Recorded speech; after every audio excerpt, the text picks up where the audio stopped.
नमस्कार दोस्तों।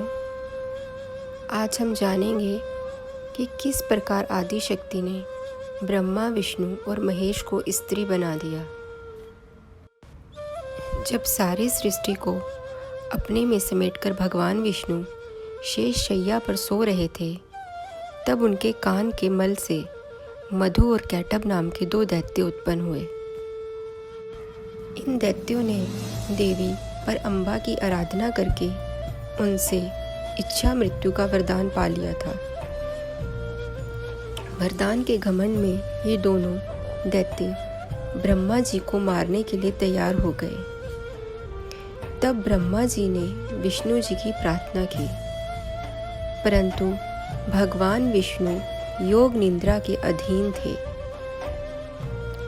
ब्रह्मा जी की प्रार्थना के पश्चात योग निद्रा विष्णु जी के शरीर से निकलकर अपने स्वरूप में आ जाती है। इसके बाद विष्णु जी मधु और कैटभ के साथ युद्ध कर देवी योग निद्रा की सहायता से उन दोनों दैत्यों का अंत करते हैं। दैत्य मधु और कैटभ का अंत करने के पश्चात भगवान विष्णु और ब्रह्मा देवी के सामने खड़े थे। इतने में भगवान रुद्र भी वहाँ प्रकट होते हैं। तब ब्रह्मा, विष्णु और भगवान शंकर मिलकर देवी की स्तुति करते हैं। स्तुति के पश्चात देवी तीनों देवताओं को आदेश देती है कि वे सृष्टि रचें। तब ब्रह्मा जी देवी से कहते हैं, माता, हम यह कैसे कर सकते हैं?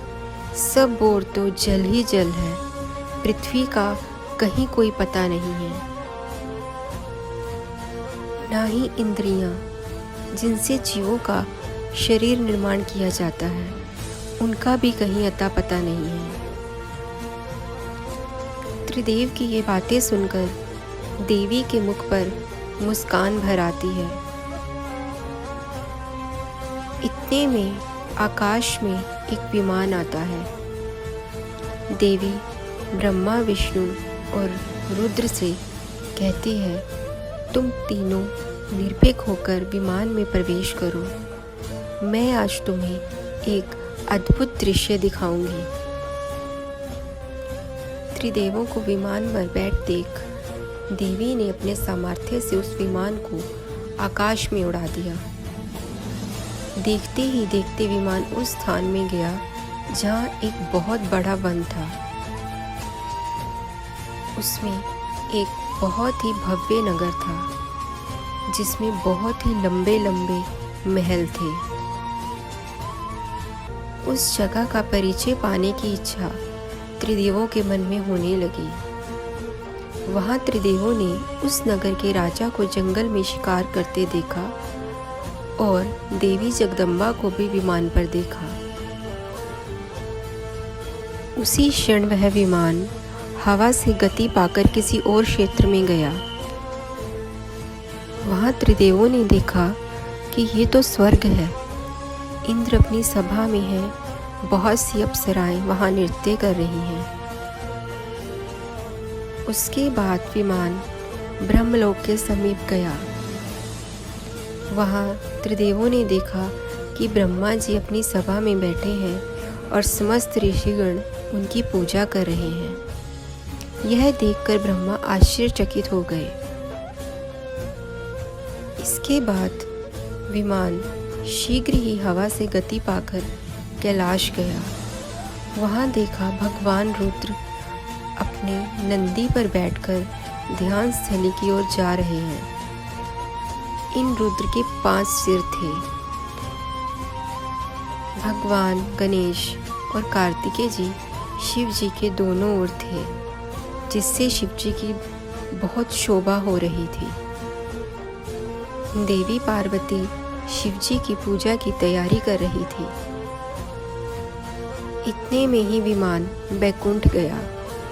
वहाँ उस ब्रह्मांड के विष्णु शेष की शैया पर लेटे हुए थे। देवी लक्ष्मी उनके चरण दबा रही थी। देव ऋषि नारद सहित बहुत से ऋषि उनकी स्तुति कर रहे थे। ये सारे दृश्य देखकर ब्रह्मा, विष्णु और शिव विस्मित होकर एक दूसरे की ओर देखने लगे। उसके बाद विमान उस स्थान पर गया जहाँ पर भगवती भुवनेश्वरी विराजमान थी। बहुत सी अन्य देवियाँ लाल, नीला, पीले रंग की साड़ियाँ पहनकर उनकी स्तुति कर रही थी।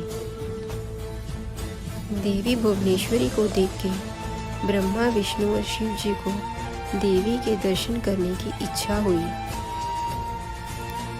त्रिदेव विमान से उतरकर देवी के भवन के प्रवेश द्वार के पास गए। वे सोच रहे थे कि यहीं रहकर हम देवी के दर्शन करते हैं। विष्णु जी ने कहा, मैं इन देवी को पहचान गया। ये वही हैं जिनके दर्शन मुझे तब हुए थे जब मैं एक बालक के रूप में वटपत्र पर लेटा हुआ था। देवी के मुख से निकला आधा श्लोक आकाशवाणी से सुनकर मैं उसी का जप कर रहा था। उसी वक्त देवी ने मेरे सामने प्रकट होकर मुझे दर्शन दिए थे। तभी देवी भुवनेश्वरी ने त्रिदेवों की तरफ देखा और मुस्कुराकर उनको अंदर आने का इशारा किया। इससे त्रिदेव बहुत प्रसन्न होकर भवन में जाकर हाथ जोड़ के देवी के सामने खड़े हो गए। देवी इनको देखकर मुस्कुरा रही थी। तभी देखते देखते त्रिदेवों के शरीर स्त्री रूप में परिवर्तित हो गए। यह देखकर ब्रह्मा, विष्णु और शिव विस्मित हो गए। तभी ब्रह्मा, विष्णु और शिव ने देखा कि देवी के पैरों के नखों में ही अनंत ब्रह्मांड समाये हैं, जहाँ अनेक ब्रह्मा, विष्णु और शिव अपने अपने कार्य में लगे हुए हैं। उसके बाद भगवान विष्णु, शिव और ब्रह्मा ने देवी की स्तुति की, जिससे देवी अति प्रसन्न हुई। देवी ने तीनों देवों को ज्ञान दिया और उनमें से ब्रह्मा जी को सरस्वती, विष्णु को लक्ष्मी और शिव जी को काली को दिया और कहा कि ये तीनों शक्तियाँ मेरी ही विभूतियाँ हैं। तुम तीनों इन शक्तियों की सहायता से सृष्टि का कार्य आरंभ करो। जब भी तुम लोगों के सामने कोई समस्या उपस्थित हो जाए, तुम मेरी स्तुति कर मेरा स्मरण करना, तब मैं प्रकट होकर तुम्हारी सारी समस्याओं का अंत कर दूंगी। देवी के इतना कहने के बाद त्रिदेव एक दूसरे कक्ष में ले जाए गए, जहां उन्हें फिर से पुरुष बनाया गया। उसके बाद देवी के उस अद्भुत लोक का दृश्य चला गया और त्रिदेवों ने स्वयं को वहीं पाया जहां पहले विष्णु जी और मधुकैटभ दैत्यों के बीच युद्ध हो रहा था। इस प्रकार देवी ने त्रिदेवों के सृष्टि करने के लिए पृथ्वी का निर्माण किया और त्रिदेवों ने देवी के आदेश के अनुसार सृष्टि का निर्माण किया।